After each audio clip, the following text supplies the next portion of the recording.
Hey, this is Tyler Hauser with Union Home Mortgage coming with my Friday mortgage update.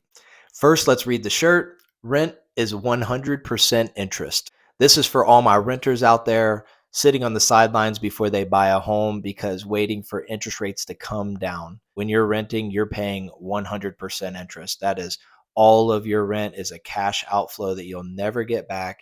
It's going to your landlord to pay for the interest rate on their mortgage and it's building their wealth versus when you own your own home, every single mortgage payment that you make is going into building you wealth, into building you equity, into building something that you actually own, no matter what the interest rate is. What I want to talk about today is using a VA loan to buy a home with little to no money out of pocket. The most common characteristic or benefit of a VA loan that everyone knows about is the 0% down component.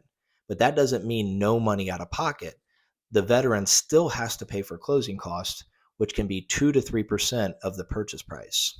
Now, in Ohio, we have a grant that can cover all of those closing costs. The veteran is still going to have to pay for their earnest money when they go into contract. They're still going to have to pay for their inspection out of pocket, and they're still going to have to pay for their appraisal deposit when we order the appraisal. But the grant will be there to cover all the rest of the closing costs. So by the time they make it to closing, there will be no more money left over that they owe. Now, why wouldn't a veteran do this? Well, this grant, first of all, is a second lien on their home. So it'll be there for 7 years. It doesn't have any sort of monthly payment. It's called a silent second.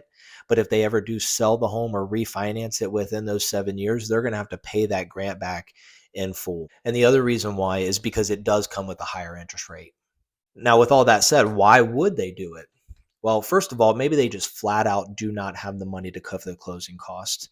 And that grant would be the deciding factor on them actually being able to qualify to buy a home or not. The other reason why they would use it is, let's say they do have the funds saved up and available to pay for the closing cost on their own. However, they need to buy furniture and they don't want to go into debt for that. Or they want to make improvements to the home right off the bat.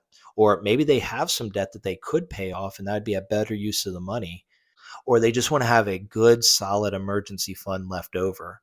That's where we can use the grant to pay for the closing costs and they can save that money for those things. The third reason why is something that I do a lot of, and that is they've saved up the money. They can afford to pay for the closing costs, but instead they'd rather use that money to pay for an appraisal gap coverage so they have a more competitive offer on the home, and we use the grant to cover the closing costs. Here's the thing is that what it comes down to as a senior mortgage advisor, what I'm looking for to work closely and in hand with the veteran is if it makes sense on the monthly payment wise, if the monthly payment works with getting the grant and we can, pay off some debt for you, you can buy your furniture, you can make improvements to the home, you can have an emergency fund, or you can, have an appraisal gap coverage, then it can make a ton of sense to use this grant with a VA loan. Also, I'm an affiliate member of Homes for Heroes, which means that I'll be gifting $500 at every VA loan closing. And I've even seen veterans get money back at closing when they use the grant plus my gift plus a VA loan. Tyler Hauser with Union Home Mortgage. If you have any questions about this, DM me.